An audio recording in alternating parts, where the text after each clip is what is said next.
Tony Stewart made a promise that NASCAR fans believed would last forever. When he walked away from NASCAR in 2016, he didn't leave the door open for a comeback. He didn't say, maybe someday. He made it clear he was done. After decades of racing, 3 Cup Series championships, and one of the most respected careers in the sport's history, Stewart stepped away from stock cars and told the world he would never race NASCAR again. And for 9 years, that promise held. No surprise returns, no one-off appearances, nothing. Then, in 2026, something happened that nobody expected. A single offer changed everything. One truck, one race, one manufacturer comeback. Suddenly, the driver who swore he was finished was climbing back into a NASCAR vehicle at Daytona. Fans immediately started asking the same question. Why now? Why would Tony Stewart break a promise he had kept for nearly a decade? The answer turned out to be far bigger than a simple comeback story. Behind the scenes, a strategy was forming that involved a returning manufacturer, a reality television experiment, and a marketing playbook borrowed from a completely different sport. And if the rumors surrounding this plan are even half true, Stewart's return might only be the first step in something much bigger. To understand why the racing world was so shocked, you have to go back to the moment Stewart walked away. By the time he retired in 2016, his legacy was already secure. 3 NASCAR Cup championships, 62 wins across NASCAR's National Series, a reputation as one of the toughest competitors the sport had ever seen. Stewart wasn't just another champion. He was the kind of driver who would race anything with wheels. Sprint cars, stock cars, dirt tracks, asphalt. If there was a race happening somewhere, Tony Stewart usually wanted to be in it. But the grind of NASCAR had taken its toll. Years of pressure, long seasons, and the weight of running a team eventually pushed Stewart to make the decision that shocked fans at the time. He stepped away while he was still respected and still competitive. And unlike many drivers who hint at a comeback, Stewart never chased the spotlight again. He moved into other forms of racing, focusing heavily on drag racing and different series he helped build. He was still involved in motorsports, but NASCAR was clearly in his past. For nearly a decade, that never changed. Stewart stayed busy building a different kind of racing life.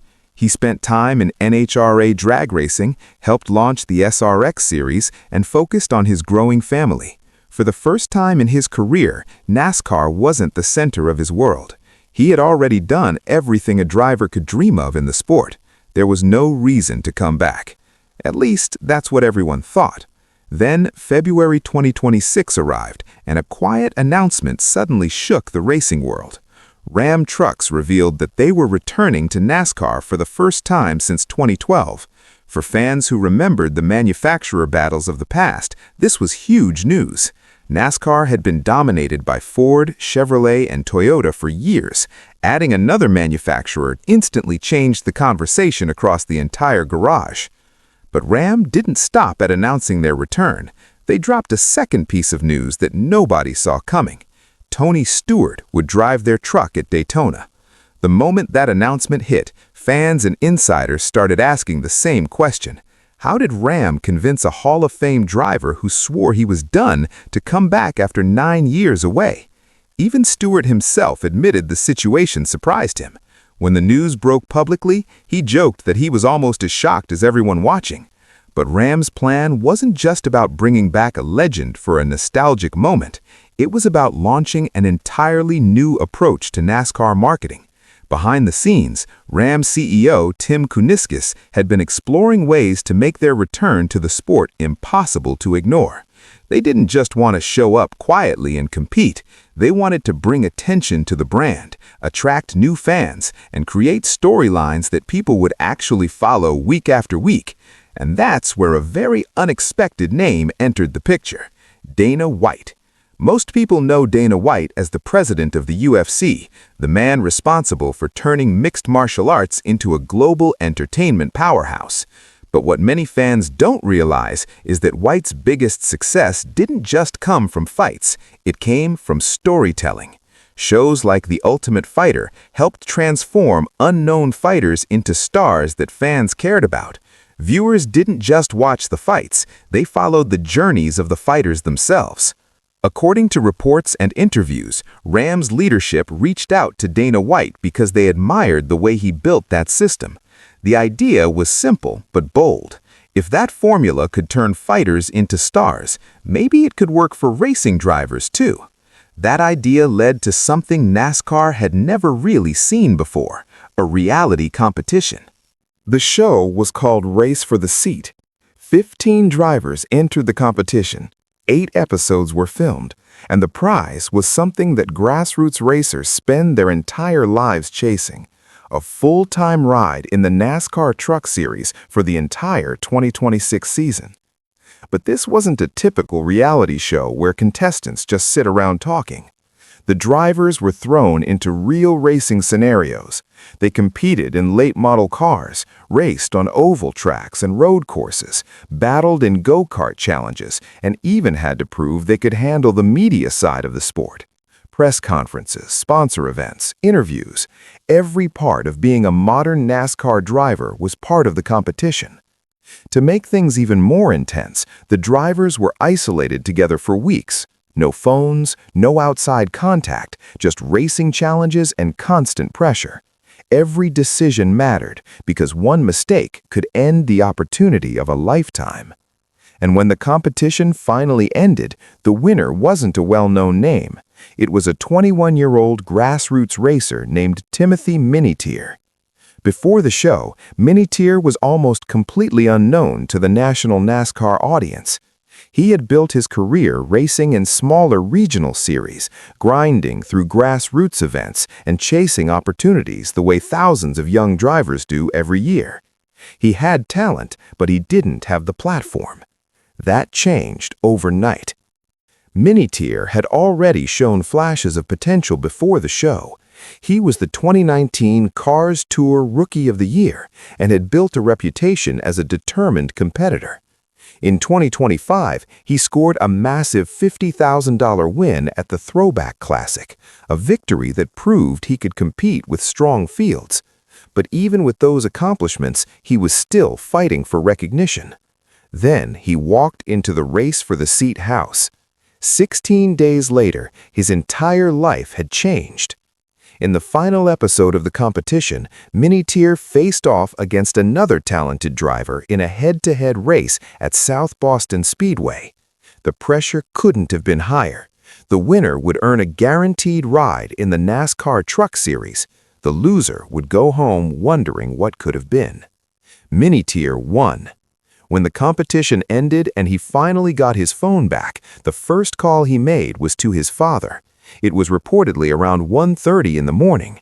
His message was simple: "Dad, I did it. I won." Moments like that are exactly what Dana White's formula was designed to create. Real stories, real emotions, underdogs that fans can connect with. And suddenly, NASCAR had one of those stories unfolding in real time. But the reality show was only part of Ram's larger strategy. Another piece of the plan was something they called the free agent driver program.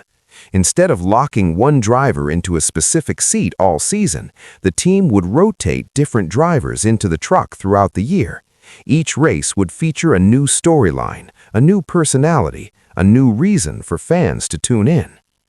Tony Stewart was the perfect person to launch that idea. At 54 years old, climbing back into a NASCAR truck at Daytona wasn't about proving anything. His legacy was already secure. But the moment instantly captured attention across the racing world. Fans who hadn't watched truck racing in years suddenly wanted to see how the Hall of Famer would perform after nearly a decade away. And when the race finally happened, Stewart reminded everyone why his name still carries so much respect. He kept the truck clean all night, avoided the chaos that often defines superspeedway racing, and crossed the finish line in a solid 14th place. For someone who hadn't raced NASCAR in 9 years, it was an impressive performance. Meanwhile, the rookie who won the reality show was experiencing his own trial by fire. Minitier finished his debut race in 19th place, a respectable result considering the level of competition. At one point during the race, a spinning truck forced him into a split-second decision. Instead of plowing into the wreck, he chose to brush the wall and avoid the bigger crash. It was the kind of instinct that separates hopeful drivers from professionals. And as the season began to unfold, the Ram program started looking less like a publicity stunt and more like a long-term strategy. The team built a full lineup around a mix of personalities and stories. Young drivers trying to prove themselves, experienced racers bringing credibility, and a rotating free agent seat that kept fans guessing who might show up next. It felt less like a traditional race team and more like a cast of characters, exactly the kind of structure Dana White had built his career on. But perhaps the most interesting part of the entire project is something Ram executives have hinted at in interviews.